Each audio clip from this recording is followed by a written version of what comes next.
Charles. We're back in Staten Island. It's been a little bit of a last-minute adjustment to the schedule. We were going to have a kind of a Hanukkah and Christmas special today, but we decided to trade places. Exactly. Well, it was announced at the last minute that there is another protest, rally kind of a thing happening here in Staten Island at Mac's Public House. So back we go. And we're actually approaching it from a slightly different direction than the last time you and I were together. And I just, for people who know Staten Island, right ahead of us on the right, you see 2 St. George. You see a sign there?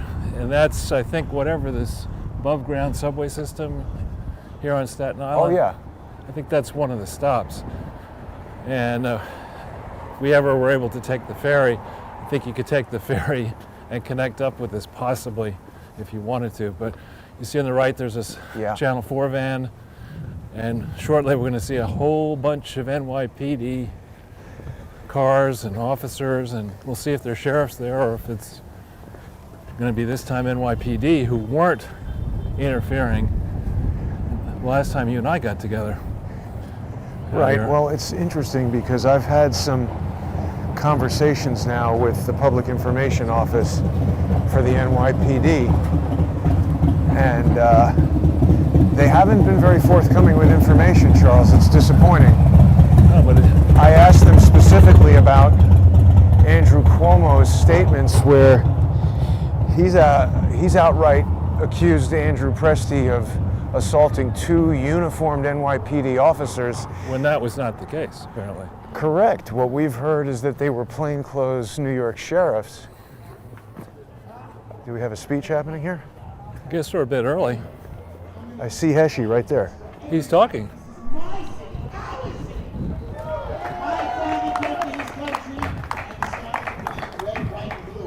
was born in this country, raised in this city, I will die in this city. And I will, my blood runs red, white, and blue. I love everybody. I love my Staten Island. I love you guys. And I promise you, I will be here for you. Happy holidays.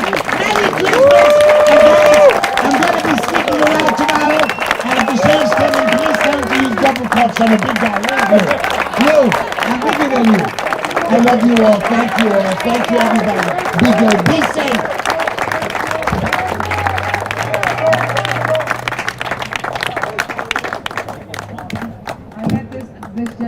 A couple of months ago, and I'm thrilled to call him now my friend and hopefully a colleague when he goes to the city council and I'm in Borough Hall. So everybody has Sheikh Teschler. All right, now I'm going to call back up the man who started this all, the man who came to the aid of everyone to say, you know what, this is an autonomous zone. We are going to have to stand up for this area, and we're going to call it an autonomous zone. He is my dear friend. He has been a client. He is just the best human being, and he truly does bleed red, white, and blue. He is a patriot artist, and he is a community activist, and he tells them like it is. Elevator!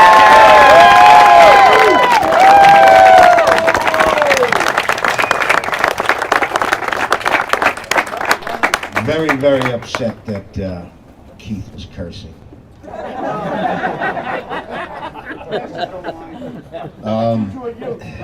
I said this at the last rally, and I'm going to say it again. Patriotism is not just waving your flag on the 4th of July. This is patriotism. That's right. This is it. This, where you standing here right now, this is not Mac's Public House. This is the house of resistance. This is the house of resistance. And shame that there aren't more houses of resistance. I think they're going to start coming around. This is the house of resistance. This is your patriotic duty.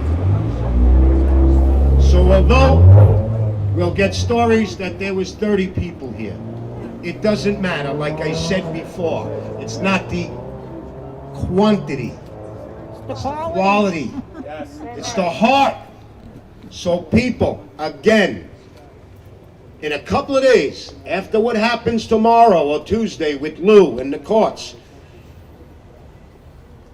tell your friends in the restaurant business, get together. You are a group of restaurant businesses. It's a great group. You gotta make a better stand. You have to make a better stand.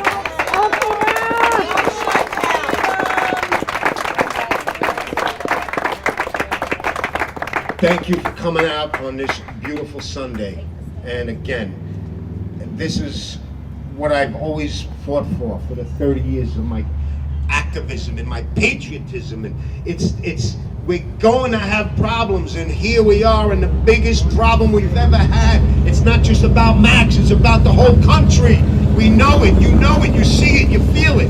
I've been asking people to come out and fight with me for 30 years. People thought I was just a maniac, and now people are out. People that I would never normally see out. People with children, housewives. You know, it's beautiful. This makes me the happiest man alive because you're listening. You're feeling it. You're feeling this fight. So please continue. Go home and enjoy and eat, but don't get this out of your mind and don't get it out of your heart. Thank you for being here. Thank you.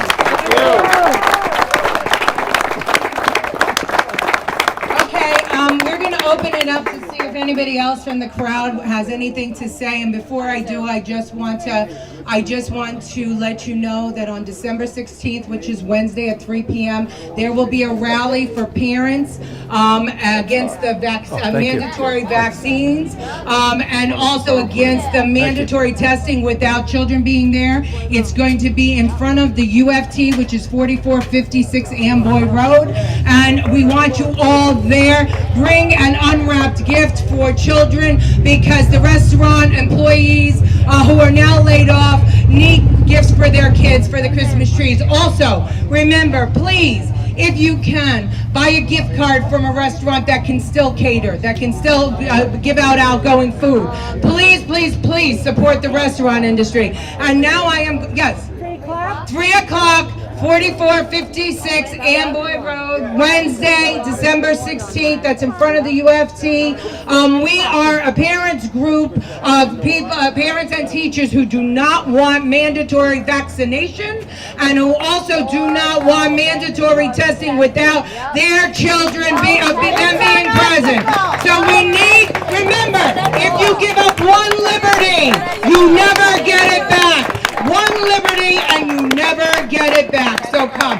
And now, speaking of no mandatory vaccinations, the queen of the fight that you took to the streets in 2018 for the right to have your children have a religious exemption, and it didn't work so well for her, but now we all really are suffering what this group of individuals were fighting for, and now we must all stand together, all of us.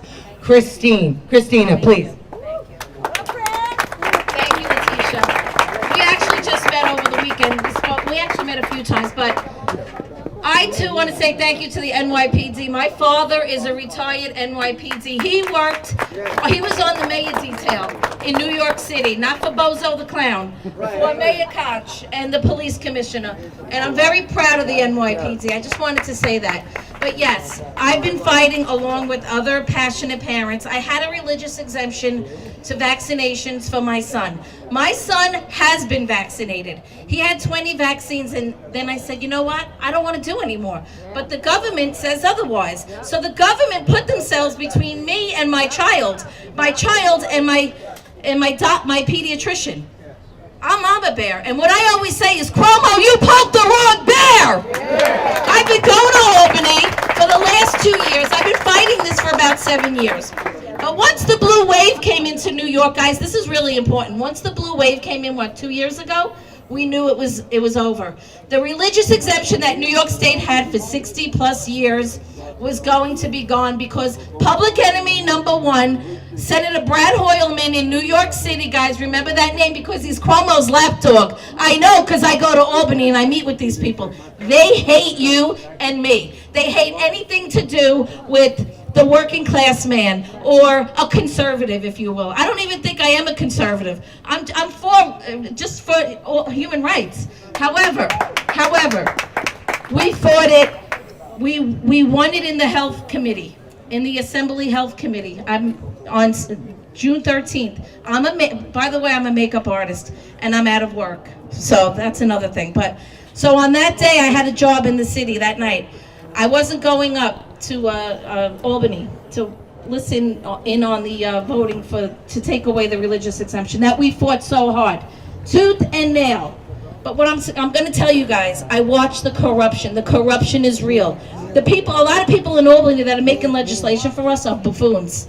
I met with them. I know. I would leave there saying, "What are these people?" Non-educated. They are uneducated. We brought them the science. We brought them the literature about the vaccines. But on June 13, 2019, I stood outside the health committee, the assembly, and they voted. It was 13-13. We had it. But Carl Hastie, the Speaker of the House, because he's another Cuomo lapdog, strong-armed one of the members, called him right over. We watched the whole thing, and he then made the announcement that he's changing his vote and sending it to the floor, because once it goes to the floor, it's over, and they took it away. I drove up to Albany by myself that day, and then I had to drive to Manhattan to do a job, and I cried the whole way. And I felt I was grieving for a week. I was destroyed. My son out of school. 30,000 children are now out of school. Now everybody is facing with the corona vaccine. We said this was coming. First they came for the kids, and I want to say one other thing. Children will have, including the flu, which, by the way, does anybody know where the flu went? Where'd it go? Did it go on vacation? It's gone.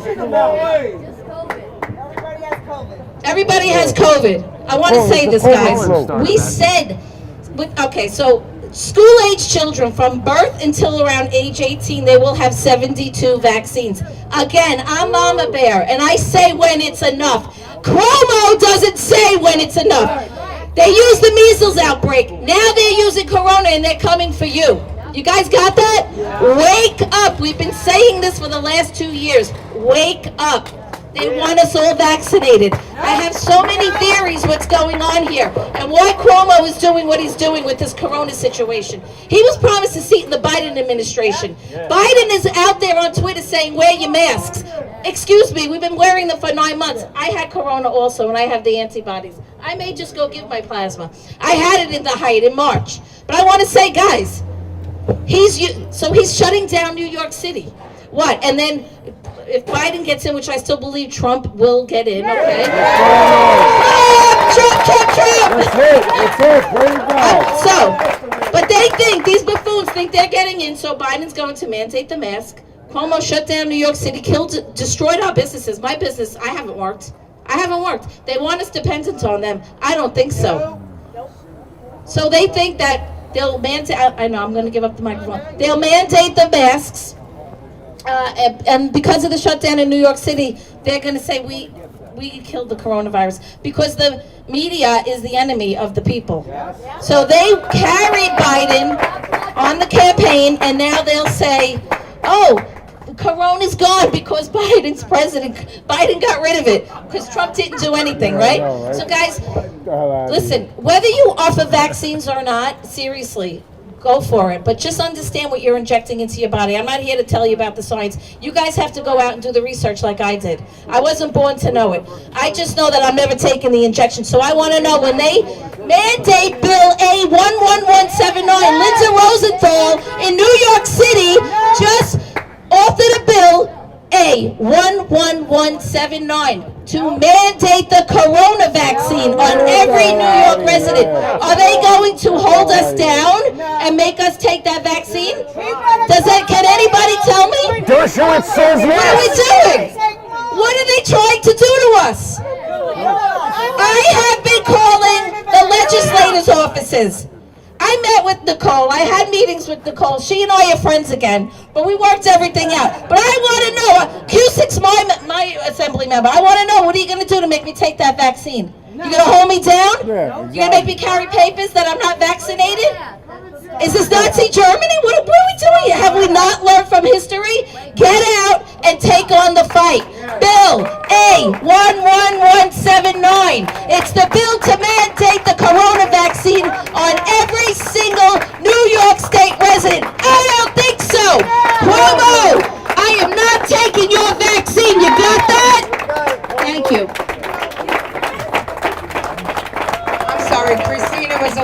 under the weather, so she was really calm today. Listen, you know, I disagree with Christina on my own self, right? I will take the vaccine. But the whole idea here is it's the choice. It's the ability to have a choice. Not negating what she said. She has a choice. I have a choice. We all have a choice. And that's what we're fighting for in this country. Choice. You can't give up one liberty. Ladies and gentlemen, I want to do one thing before we go. Just to make sure that all the media here sees that we did it and cannot say that we are anti-law enforcement. All together, please, a big I thank the NYPD. Everybody, thank you. Thank the NYPD. Thank you, law enforcement. Thank you, everyone, for being here today. You keep up the fight, and remember December 16th on Amboy Road, and buy those gift cards from your restaurants. Thank you all for being good patriots.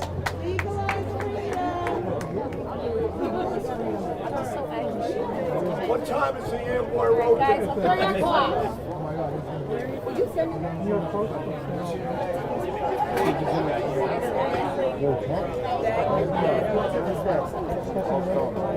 I guess they must have started a bit earlier. Do you want to go over and talk to Heshy? Yeah, we will for sure. We're going to talk to everybody. So what do you think, Charles? I mean, it's a smaller turnout today than what we've seen on previous days. Peaceful. I mean, you and I have been to many BLM events where, I mean, it was nowhere near as calm and peaceful, and we're not here talking about advocating revolution. Or remember the one in Columbus Circle where that idiot Hawk Newsom got up there and said with his girlfriend or whatever, burn it down. I'm not talking here about fixing things. I'm talking about burning the country down. Who couldn't be for that? Yeah, exactly. And you see, that's a charity. And lately in the news, I mean, you can't criticize BLM other than we're going to criticize BLM because it's a fraud. But lately in the news, they're now admitting, finally, that the people who raised the money have absconded with it. They're fighting with it. They won't. Wow. Yeah. Well, so Letitia James gave a press conference that I saw yesterday. What was it about? I can't even remember. She's. Did you see that? No, I didn't. I must say, watching press conferences involving Letitia James is about probably down there at negative 10,000 on my list of things to do. But she was very theatrical, the presentation of it, and I can't believe I don't remember what it was about. That's how important it was. But I guess they're disassembling these. Could this be now the Antifa people are going to come? Well, I don't know. So this is NYPD because it was a permanent demonstration. Right. So they're, here protecting everybody. That's good. I kind of want to see if we can speak to Danny because here's an NYPD captain. I want to ask him a question. I don't know if that's going to be against.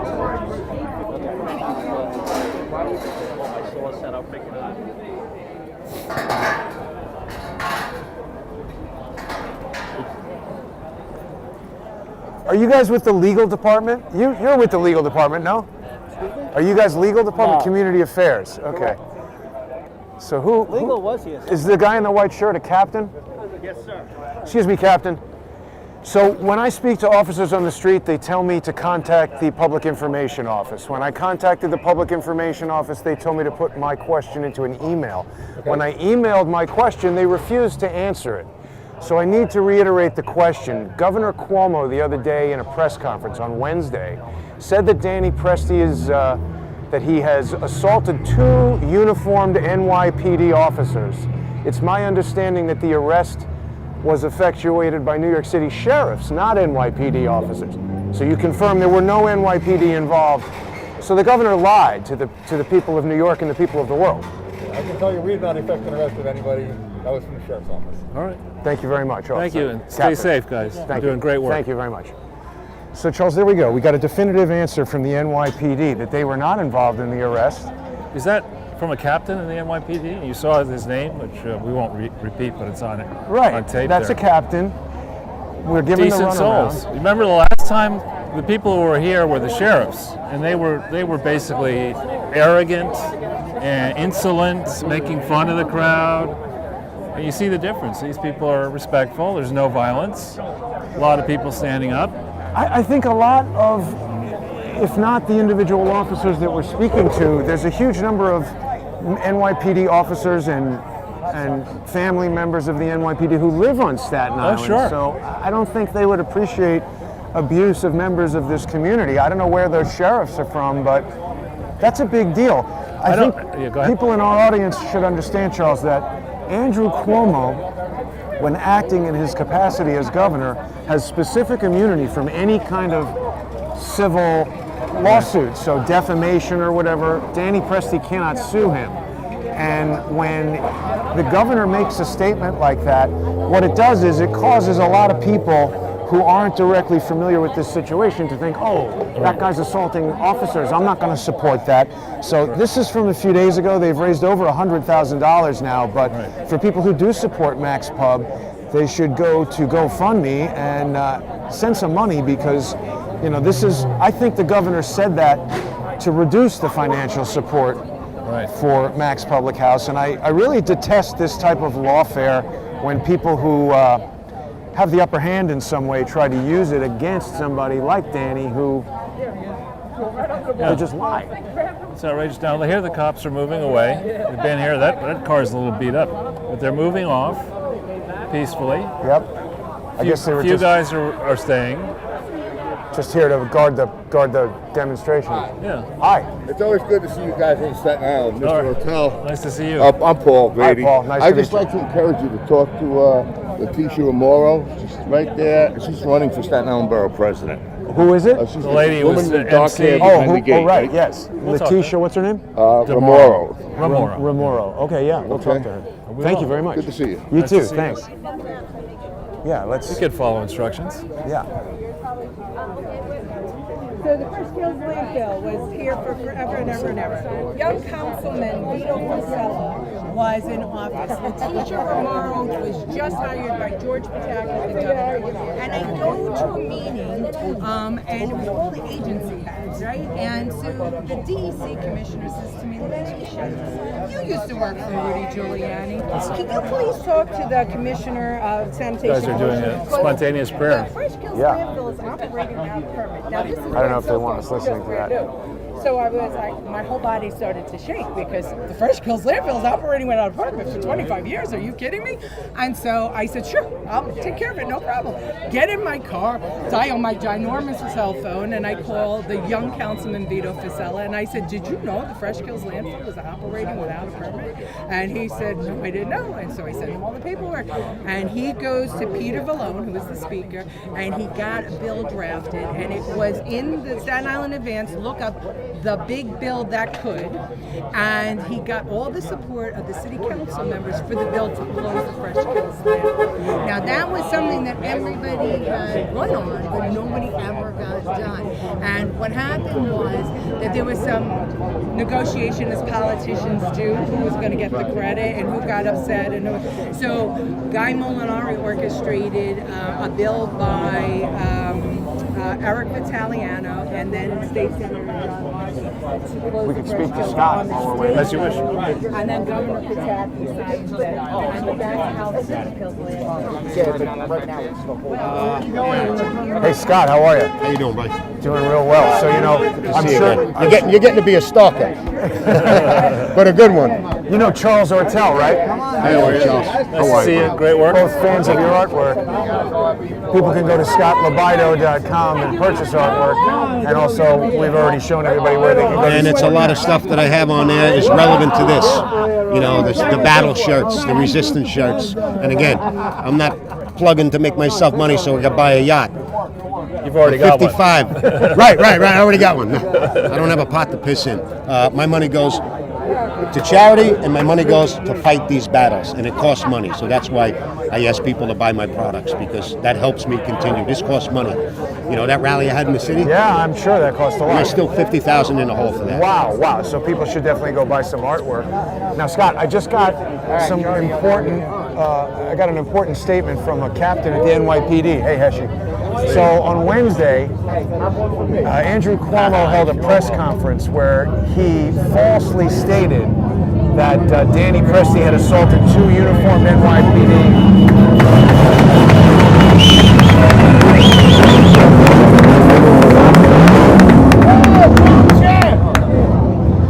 The governor falsely stated that Danny Presti assaulted 2 uniformed NYPD officers with his car. We see in the video they're plain clothes. Danny's testimony, they're plain clothes. I got to cut in. They were sheriff's deputies. They were not NYPD. And it's a shame that these poor sheriffs are being used as pawns and Gestapo by the mayor and the governor. And it's a shame that they have to do that. And they're not supposed to be doing that. That's not the sheriff's job. It's not supposed to be Navy SEAL ops with them. They don't have the training for that. The NYPD, they're sick that they are doing this. Sick over it. Well, not only that, the governor is lying. And what he's done now is he's using that lie to poison the court of public opinion against Danny, because the average person sitting in their house in Ohio or Wisconsin sees on the news somebody's assaulting police officers in uniform. They're going to think that person's a criminal. But most of these people are smart enough to realize that for the last several years, I knew it for 20 years, that the media is so one-sided, and the media is the biggest problem of what's going on in the whole country. When it goes beyond the media and it goes to the governor deliberately lying, what do you say about that? It's just obvious. I mean, I'm not going to step back and be shocked. I mean, he's lying about everything, and he's wrong about everything. The Senate, our state Senate, needs to get together and have a session. One man cannot dictate these rules by himself. They have to have discourse and conversation. So I'm upset that the Senate, this whole state, they're our representatives. Get to session now and work something out fairly. It's about fairness. You heard the numbers, 1.43% it spreads in the virus. The virus spreads in a restaurant. But at home, it's 74%. Are you understanding that number? And when people need to socialize and come out for a burger and a beer, they can't do it. They're going to do it at home where there are no regulations and no restrictions and no safety procedures. He's wrong across the board. It's just a bigger picture. And I can't say more about the case with this thing with the sheriffs. It was just the biggest setup and the biggest cover-up the city's ever seen and the state has ever seen. And that's all going to come to light as things progress. I saw a new piece of video that shows the officer who they allege had both of his legs broken and shows him running. Yes. So how could he run with 2 broken legs? Nothing has come out that he broke his legs. He ran to the car. I hope he's okay. I don't want anybody hurt. I don't care if it was a bad guy who, fell and cracked his head open. I'd go over and, it's human nature. But it's just part of the setup and the cover-up. You probably know this because I know you're a very well-informed guy, but the governor, he's got immunity from civil claims for anything that he does in his capacity as governor. So even if he knowingly lies to smear Danny and to defame him, Danny can't take any legal action against that. It's a bleeping shame.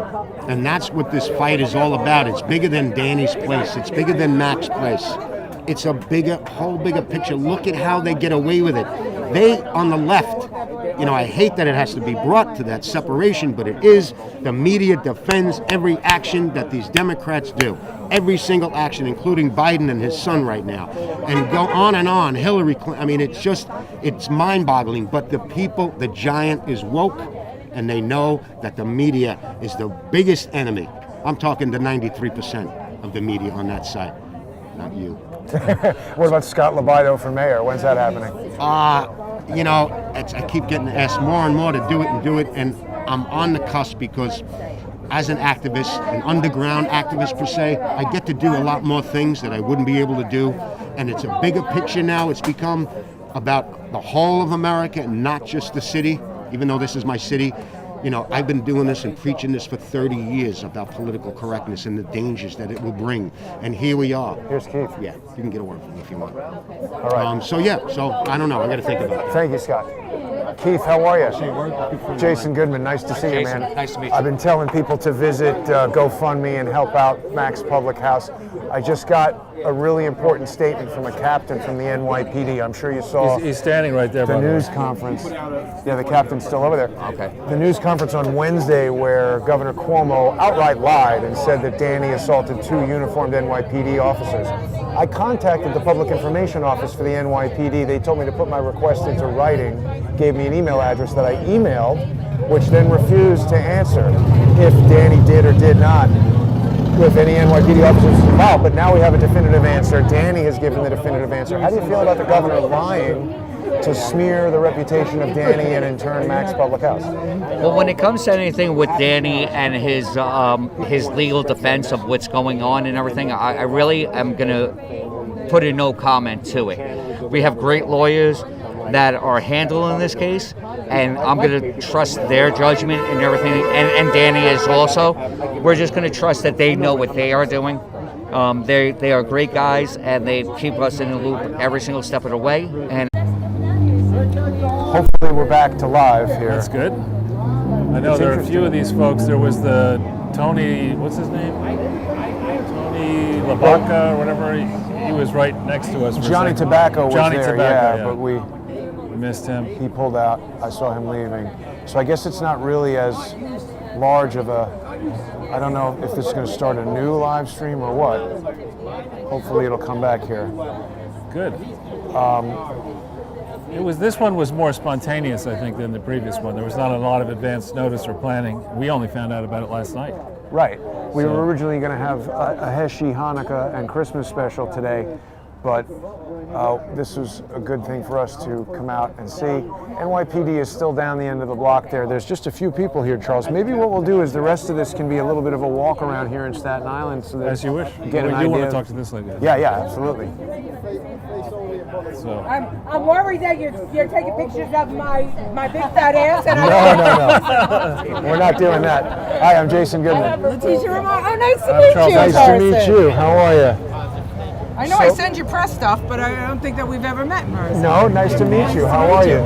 So you're not concerned about the vaccine. You're going to feel safer taking the vaccine. Well, I think that I'm going to be in the last group to take the vaccine because I have antibodies. I had COVID already. But then why do you need a vaccine? Well, I don't think I do. So I think that I would be in the last group to take it. But I wouldn't be concerned. I take my flu shot every year because it makes sense for me. Yeah, but there is, I think that people have a right to say, I don't want to take a vaccine. I don't think that my body will react well to it, or I don't trust it. And that's part of what being an American is having liberty. We don't live in communist China. We don't live in Russia.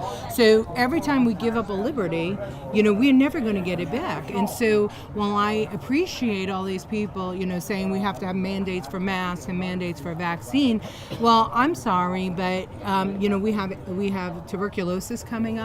We have leprosy coming up. We're inside the homeless community in California. Really? Holy that they're cow. finding. So we're giving up our rights for a virus that has a 98% recovery rate, and for me, I wouldn't give up one right for anything. Nevertheless, one that has Here comes some new 98% recovery rate. Yeah. Okay. So perfect timing.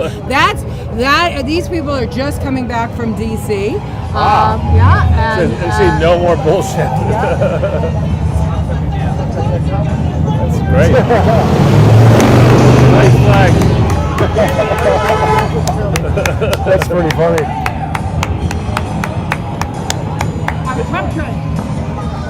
So you're running for office, are you? I'm running for borough president. Do you want me to look at the camera or you? Or whichever you're comfortable with. I'm running for borough president of Staten Island. I have a primary on June 22nd, 2021. I'm a Republican, lifelong. I was the chair of the Republican Party in Staten Island. Really? I was the executive director of Victory 2000 for the Republican Party in 2020. I've worked for Mayor Giuliani, Governor Pataki, and President Bush, who was sane at the time when I worked for him. Which one? President George W. Bush. So I am a true blue Republican, and I'm someone who believes that we need to preserve our rights and our freedom in America, because there's a reason that people are swimming rivers and literally risking their lives to come to this country, because this country is the country where you can live free.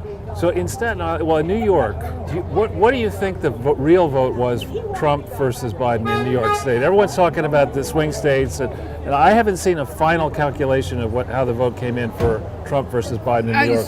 So everything that I saw was about 45% for Trump in New York versus Biden, and in New York City, better than 25%, which is really unheard of, because usually, even an aggressive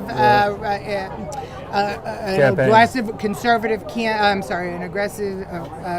campaign in New York City will get about 17% of the vote only, and he got over 25% of the vote. So that just shows me that people were really responding to his message, and that's why I do believe that there has been fraud in this election. And listen, I witnessed it firsthand when I was the county chair in Staten Island. We had an incident where some ballots appeared out of nowhere in a Democrat primary, and at the time I looked at my Republican commissioner and I said, well, if they could do that to each other, then they can do that to us. So you need to do something about this. And he introduced a policy that there would be, when paper ballots were in the holding room, there would be two lock shoes, one that the Republicans had a key to, one that the Democrats had a key to. So you had to open both together.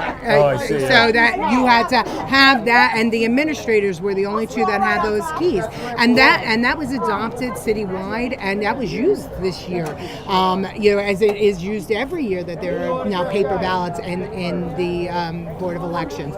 That should be adopted everywhere. I'm not saying, listen, there's always an opportunity for somebody to do something wrong. We'd like to believe that people more often take the opportunities to do the right thing, but we know that there are those that do the wrong thing. As I said, 40% increase in homicide during the lockdown. So I think that's something that all of the states and cities should take a look at. So the most recent vote total for New York State that I've seen has 80% tabulated. 80%. It hasn't moved off 80% in weeks. How come they can't get 100% by now? Because they were not ready for all of that paper. And New York is a little different than other states. There are challenges going on right now. Claudia Tenney has a challenge. There's a couple of races in Congress that has a challenge. And what New York allows for is that paper ballots are only counted in a close election, right? They're ultimately counted at the end, and they're separated, and it says, absentee ballots, affidavit ballots, so on.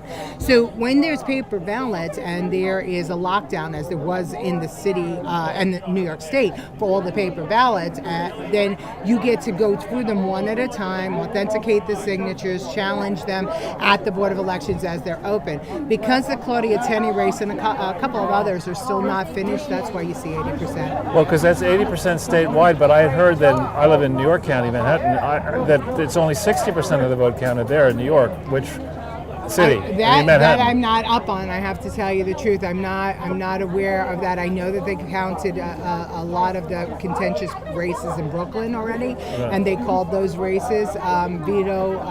Fasella? No, not Vito Fasella. I'm sorry. Vito Bruno was running for state senate, and he was very close. And there was also in the 46th Assembly District, I think, too, and of course Nicole's race against Max. That was a contentious race, and so I know those were counted, but I don't know about the rest. So when was the last time that a Republican won borough president in Staten Island? Currently we have a borough president that's a Republican, and previous to that, as a matter of fact, the Republicans have been sitting in Borough Hall since 1994. So if you beat this primary person, and you think you've got a good shot? Oh, I absolutely have a good shot. I think, listen, and I don't know who all my opponents are going to be, but So we keep having these breaks in the broadcast, unfortunately. I don't know what causes that. Are we? I think it's back to live now. It says active. Yeah, that just tells us, let's see what it says here. We were frozen there for a moment. So people are going to have missed some of the conversation. We may have to do some I'm going to have to do some editing when I get back, and I'll put a director's cut of all of this. Okay, it says it's back now. Yeah, see, I figured out the way to get it to link up when it cuts, so that if people wait around on the live stream, at least it does eventually come back. Good. Well, one thing we should mention while we're sort of a little bit quiet for a second, you and I went to Norway, and we had, actually we were there, I think, for 6 days or thereabouts, and in late January this year, and there we met the folks at Document.no. Oh, yeah. Geyer and Hans. and they have put together, and I'll slaughter their last name, so I won't use them, but they have so kindly put together now Document NO TV, and the inaugural showing of a show dealing with what's going on in America happened today, moments ago. It started at 2 p.m. New York time. Wow. They were kind enough to interview me. They'll be interviewing other people on a regular basis. They are the biggest alternative media site in Norway, with a shot at becoming the biggest one in Scandinavia. And it's important to focus on that for a second, because when we get into debates, such as you do have debates with progressives, they always cite the Scandinavian model and say, you Americans don't understand what's good for you. What's good for you is follow the Scandinavian model, follow the science. And the folks in Norway will tell you, and are telling you on TV and on that site, it doesn't make any fucking sense. I mean, the Scandinavian model is a disaster. It's piling on debt and deficits. It's repressive. But you could eat herring every day, Charles. Yeah, well, boy. Now I won't say anything negative about herring. But the point is, when I first started going, I began life in Scandinavia, in Denmark, as a not yet born baby or whatever, when my father was there as a postdoc with Niels Bohr. And then I got back to Scandinavia for the first time in like 1982 or 3, principally Sweden at first, but then I went to a lot in Finland, Denmark, etc. And you go to all these places and they will tell you the Scandinavian model does not work. It's fundamentally broken, birth rates are declining, young people leave, bureaucracy is ridiculous, business doesn't want to locate there, investors don't want to go there. And yet, we have all these people from Bernie Sanders on AOC extolling the Scandinavian model. So this Document NO TV show is going to, I think, be very important. The people there are, you met them. Why don't we take a little walk around the neighborhood and see what Staten Island is like while we have the sun up? Sorry to interrupt. So that's okay. The people who are running Document and who own Document are highly experienced, trained journalists in print, radio, television. They have some money now behind them. And I think they have a real shot at building that thing, the English language version. They had a fancy building when we went there. Yeah. So that they are going to be doing a show about America, actually promoting our show every Sunday. That's cool. I like that. I just, big shout out to them. We'll have to have them on our show at some point, or your show, your various shows. And that's just a news flash for people who follow Crowdsource the Truth to know about that link. Another news flash is that Sputnik, which is very big actually around the world, not simply in English, but in many other languages and formats, radio, and they may even go into podcasting or TV. They have done, specifically Katya Blanova, who's done interviews now with you and over 150 with me since 2016, does really fantastic work, Katya. I mean, she gives me a bunch of questions, or you a bunch of questions, but then she also weaves in a lot of other links and topics, and she's a very skilled analyst and writer. Technically, she's a historian by training, so you're not dealing with a 22-year-old. No, she speaks English very well, and she's really not smart. to mention a bunch of other languages. And I find her work, the consistency of her work, the frequency, consistency, accuracy of her work stands to me as a model for what should happen in the mainstream media, but doesn't. And here I am, as somebody who grew up a little kid, having to break up during the day, every day, and maybe I'm misremembering this, but I remember in like nursery school, every day we had to go into the basement for a drill of what would happen in the event of a nuclear war. Yeah. And all sorts of negative shade being thrown against the Soviet Union, justifiably back then. Here I am finding that Sputnik stands as a far better it's ironic. example of open-minded media coverage than, certainly the New York Times is not even close, but at most in established media. And what's also interesting, frankly, is that we've talked about many, many topics in the interviews I've done with her, but really we spread this debate or this explanation about what's going on in so many countries. It's not necessarily a fight between right and left. It's a fight more between nationalism, respectful nationalism, not fascism, respectful nationalism, and globalism, unregulated globalism. That fight has been ongoing in the former Soviet Union, now Russia, since 1992. I mean, didn't know that, really. Absolutely. You speak at length to Katya and you'll learn that it was folks like Jeffrey Sachs, who, by the way, is on the board of Andrew Cuomo's sister's charity, which is called Help USA. I looked into that. And folks like Jeffrey Sachs and George Soros, who plundered the former Soviet Union, are reviled in Russia today for just that. And they're trying to do the same tricks here in New York, in my view. They take a city, a state that once was vibrant and growing, and then these people come in and they impose mandates and the need for contracts that are then let out to their crony friends, giving their crony friends inflated profits that they don't deserve. Take.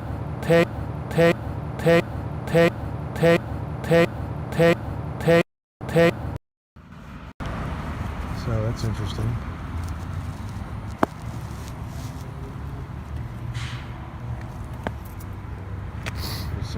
Hillside. See if we Okay. paying off crony Getting politicians. the crony politicians to turn around and put money in the equivalent of a Rosemont Seneca fund, or the Hunter Biden large private equity or venture capital funds. The public pension plans, that is to say the teachers, the cops, the firemen, those pension plans have many tens of billions of dollars inside of them that are supposed to be invested for the true benefit of the retirees. to pay out the pensions. Right, and what these crooks do is they make sure that those monies go back into stupid-ass funds, say run by Hunter Biden or Mark Mazinski or Chelsea Clinton or whatever. It's the oldest trick in the book. Wow. And the same concerns that I think I have and you have here in America are concerns shared by the folks in Norway and Scandinavia. Don't they have the largest? One of the largest, yep. What is it again? It's called Sovereign Wealth Fund. Sovereign. And again, socialism, as I think it was Margaret Thatcher said, socialism works well until you run out of other people's money. Right. And we've run out of other people's money. We really have. A fact that will become plainly evident as soon, perhaps, as Monday in the stock market. Now, what about the electors voting on Monday? Is that true, or is that just stuff that? Well, that's what we're hearing all these different things. In theory, they're supposed to. They're supposed to meet in their respective 50 states of Washington, D.C. You want to just turn around and go back, or? Well, I mean, should we look around this neighborhood a little bit? I think it's interesting for people to see what's going on Staten Island and see how different it is than Manhattan. But Charles, look, here's another CBD store right here. CBD capital. Who knew the capital of CBD was right here in Staten Island? No, but that's like the name, Staple Street Capital or whatever. It's a leveraged buyout fund, CBD Capital. So this is Richmond Avenue, which I think is a major thoroughfare in Staten Island. We've got Sotheby's shop. Oh, wow. Well, Realty, right. Pretty fancy BMW up ahead. Right. So, well, the Sovereign Wealth Fund, I mean, everybody Norway, is always robbing these pensions. It's what, what's his name, Maxwell did. Robert Maxwell robbed the pension. Well, yeah, so when you are when your business is finding good investments, that is a fancy car. Yeah, it's an this is a new, I think M8 maybe, or, yeah, it's an M8. What would one of those go for? Well over 100,000, probably more than 150,000 for the convertible. M8, and it's just here with nobody looking at it? I guess whoever is in the Fushimi restaurant is probably... That's amazing, paying close attention to whoever gets too close to that car. Right. That's amazing. I think we're going to get... We don't want to get too lost, but I just wanted people to get an idea for what's going on around here. You know, Staten Island is substantially... It's more just residential. Yeah, so the whole place is more residential really than Manhattan. Let's just walk down here and then we'll... Do you want to walk down we'll walk this way, that's fine. Right, Karate USA. Now, one of the guys who I interviewed the first night we were over here owns a karate dojo, or one of those kind of like martial arts places, and he's not been able to run it at all. He's running out of money. But just going back on your thread on the sovereign wealth fund. So the Norwegian experiment with socialism, crazy socialism, was made possible by a number of factors. One, they have tremendous hydroelectric and other energy resources that many countries do not have, and they have a small population. So in a period where the price of energy for a long time went up and up and up, they were able to accumulate a gigantic pile of money, which went into their sovereign wealth fund. And then nobody has been checking until recently closely enough where those funds went. There's a great potential when you get large sums of money in a pool, for that pool to be tapped by crooks. And then when the people who are supposed to be running it discover, if they ever do discover they've been cheated, they don't necessarily want to admit it because it implicates them. So the Scandinavian model in Norway, I would argue, didn't work at all. It was made to look as if it worked because they had this big cushion.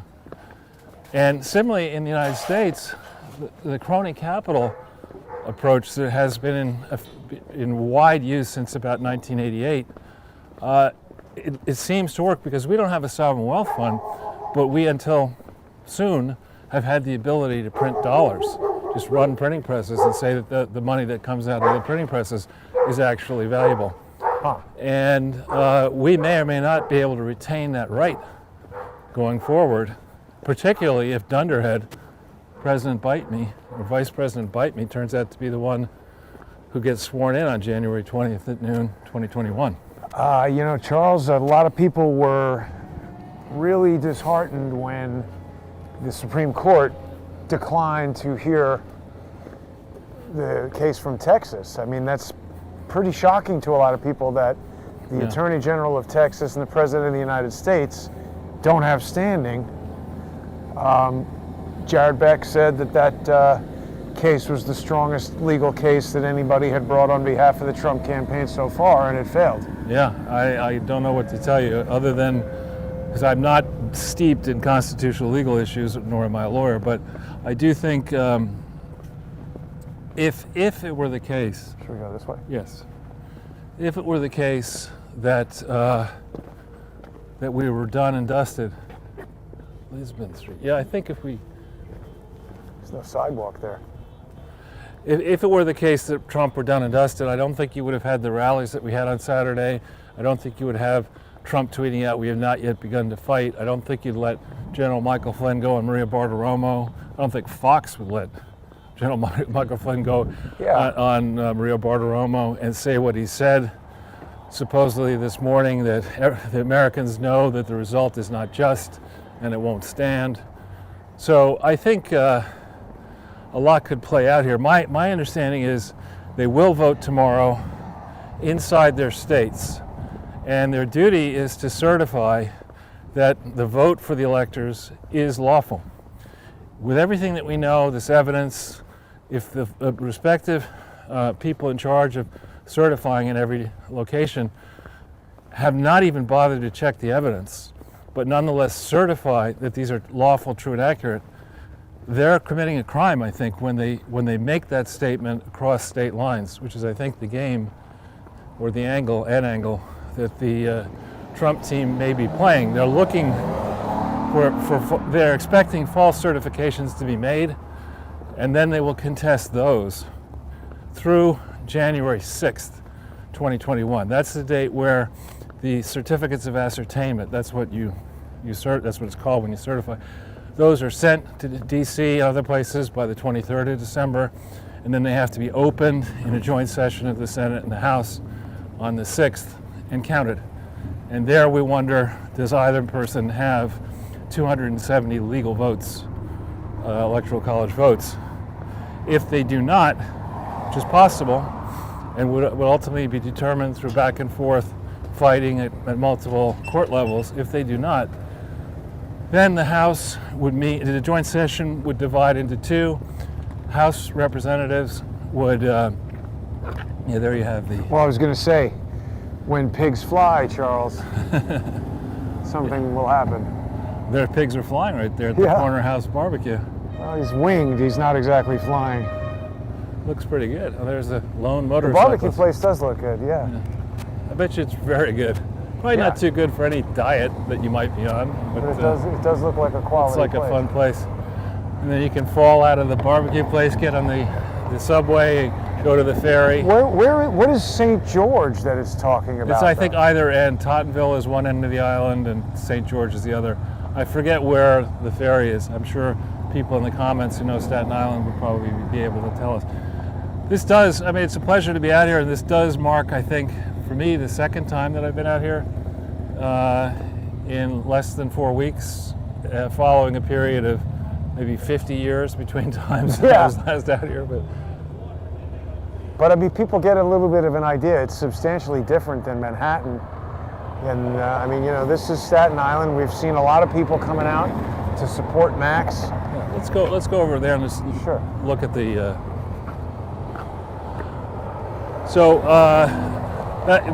The chain that I was going down here is a chain that imagines that Donald Trump has the gumption to fight hard and the support to fight hard through the 6th and afterwards to the 20th.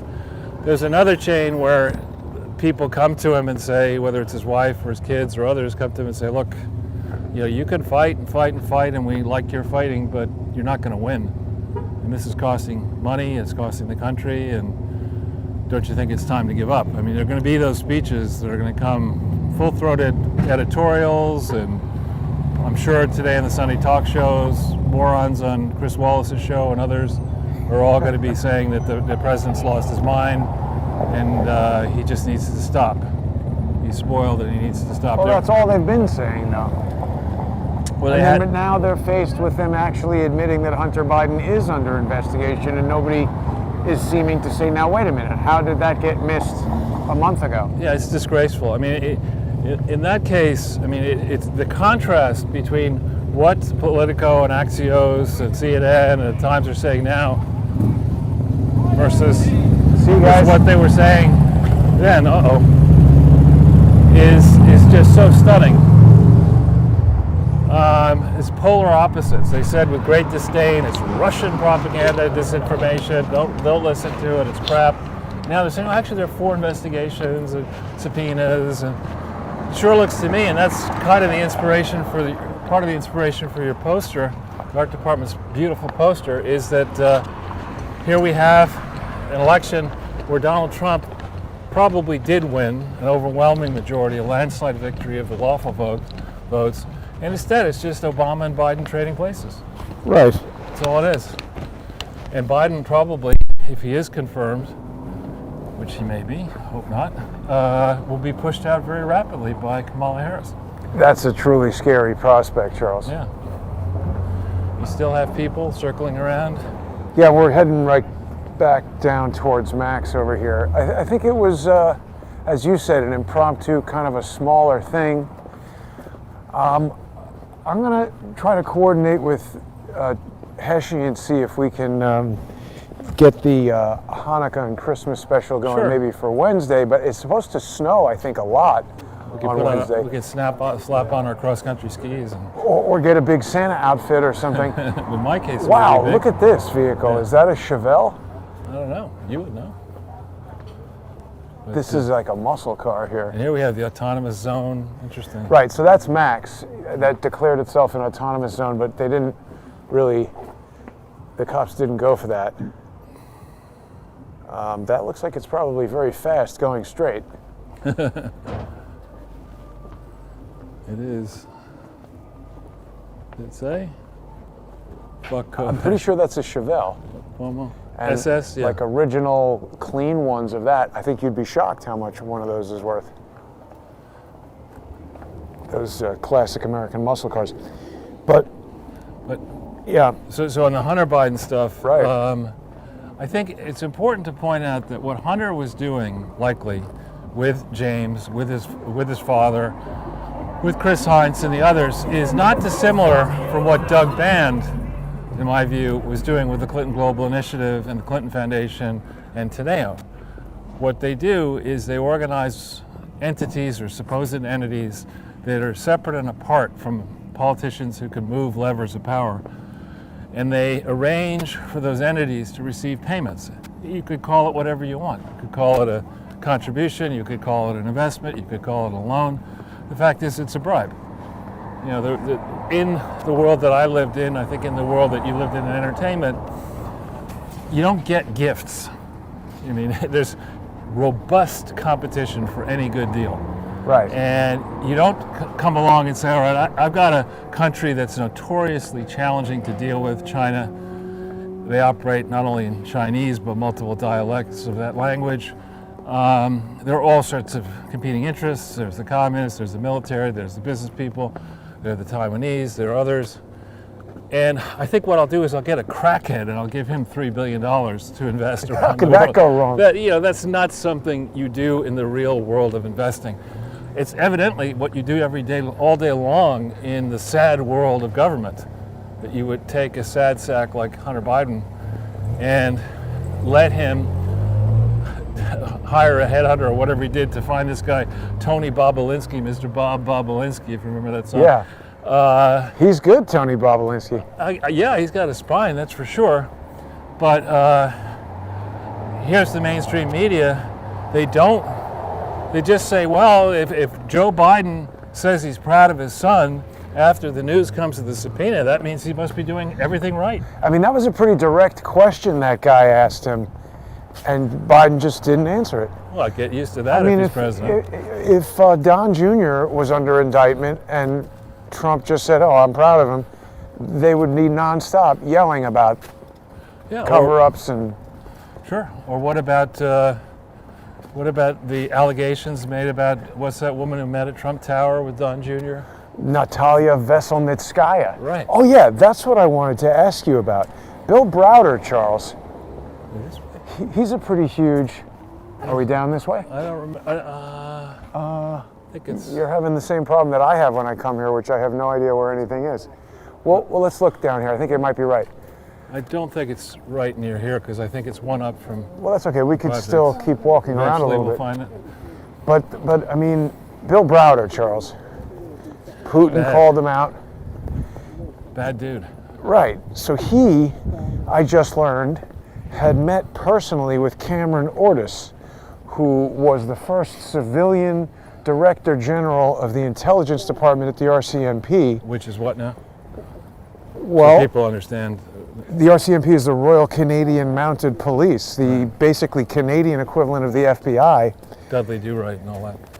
And Ortis is in jail for the past year. I spoke to his attorney on Friday, and he didn't have an official comment, but it seems like it's they're not exactly being forthcoming with evidence that Ortis needs to put together his defense, and they're just sort of keeping him in jail. And I don't know that many of the details because they haven't released that much evidence or anything like that, but it just seems a real lot like the way they would treat a whistleblower who's going to blow the whistle on corruption within the RCMP. It seems like when you have a criminal, it's like Hunter Biden, they hide the evidence. Around that way. When they find somebody who has evidence, they stick them in jail. Right. Well, that seems to be the pattern. I mean, but Bill Browder met with him. What do we make of that? Well, Bill Browder is in my view, a very bad person who began his career, as such as it is, in investing in the former Soviet Union, saying, my father used to be head of the American Communist Party. You could rely on me to do deals because I understand communism or whatever. But that would be a guy who would know Pierre Trudeau, wouldn't it? I don't know. But the point is, I don't understand how Browder gets all the positive press on Fox. I don't get that because I wouldn't get within 100 yards of that guy. 100 Fox miles seems of to love him. Yeah. What's left of Fox. Yeah, it was strange to me that I discovered that Browder had met with this guy personally right before he was arrested. He was tweeting about him when he was arrested. Right. And he said, oh, look, this is so strange. The same thing just happened in Switzerland. And there is a federal police officer in Switzerland who's referred to only as Mr. K, who also has been arrested, and we know barely anything about it. And in the case of Mr. K, Fox, again, are the only ones to report on it, which causes me to think that Bill Browder wanted that information out there. Bill Browder seems to have some sort of influence at Fox. I don't know. So you're right, though, Jason. This coming week is a really big week. We have the electors meeting on the 14th. That's the dream. We have the market trading for the whole week. These are just memorial wreaths for people connected to this church where your car is parked. It's in memory of, it says.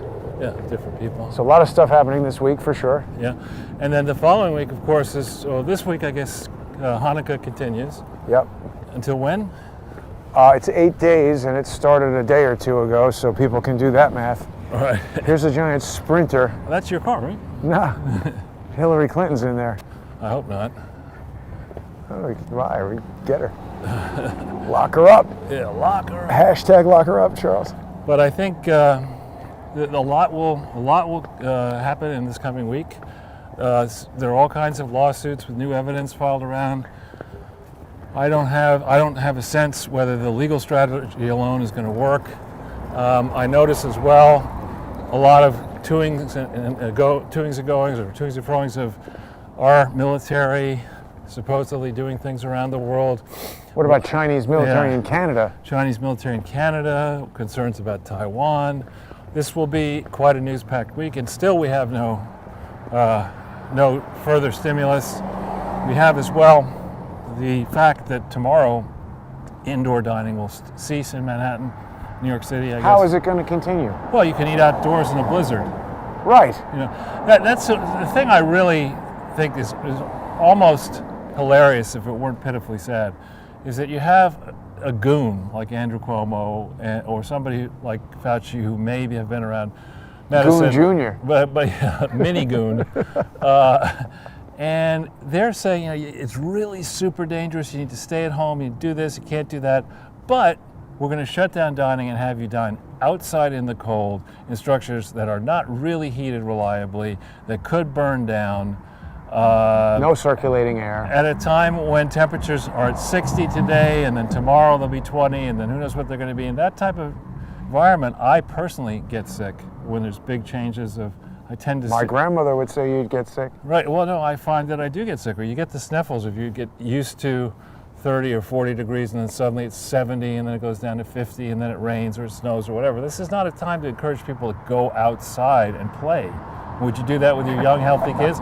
Why, instead of eating indoors, why don't you have breakfast outside by the waterfall over there in 30-degree weather? I mean, it's also no good for dining. Your food gets cold really quickly. It's just stupid. And it's tough enough. I have had interest in chains of restaurants, and they're very tough. People look at a restaurant and say, oh, that's for idiots. It's tough to run a restaurant. It's really, really tough to go through and plan how many people might show up. Weather's a factor. Holidays are a factor. You get the food, you think it's going to be quality, it's not. You send it back. You have to change this on the menu. That people don't show up. Well, and from day to day, they're changing the rules. If you have a bunch of food there and then they close you down, then it goes bad. You lose money. And it's not like you earn 100% of rate of return on your capital in the restaurant business. Margins are thin. Rates of return are low. There's all the paperwork issues. There's the issues in places that enforce the laws of got to make sure you only have legal employees working in your restaurant. The great temptation. What's that guy? That's the mini motorcycle gang. I don't know what that is. What is he saying? Good for you? He said, this one's for you, and he did a wheelie. Okay, there you go. Maybe they know us and know we don't like the wheelie gang. That's all right. It's fine. Or maybe they're trying to encourage it.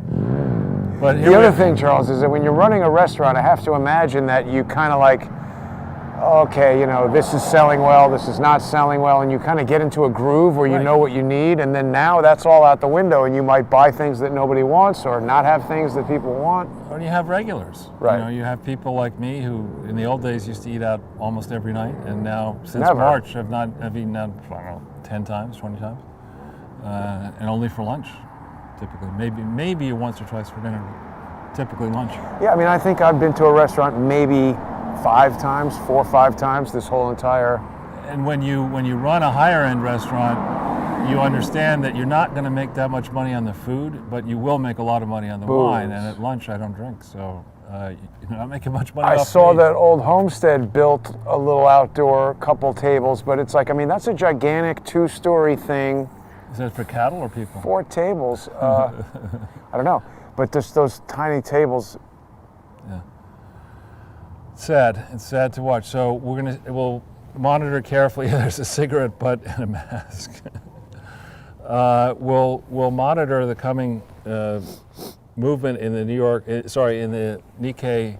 Let's say Japanese markets open imminently, trading futures on the U.S. market. So we'll get a sense of whether the capital around the world is signing on to the idea that Joe Bite Me will actually be the 46th president of the United States. If capital believes that, you will see an unbelievable crash in the stock markets. You definitely will see that. And so that's what I'm... CBD capital might believe that. People smoking crack are like, yeah, he's the president. That's right. Like, I can't, but it's not crack. But crack is whack, Jason. Apparently Hunter Biden loves it, Charles. That's right. Well, I think that's going to be all for tonight. We're signing off here from, I don't know if we're downtown Staten Island or what, but Staten Island. We're in the island. Yeah, on the island, visiting our friends there at Mac's Pub. Great work on the art department, too. Thank you very much, Charles. And thanks, everybody, for watching. I'm going to edit everything all together, and there'll be a director's cut available for sponsors. I want to thank the sponsors on subscribestar.com/crowdsourcethetruth and patreon.com/crowdsourcethetruth. There is a concerted effort underway to totally remove Crowdsource the Truth from YouTube. So now is a great time to get onto the sponsored platforms where you won't miss a live stream. Thanks for watching, everybody. Have a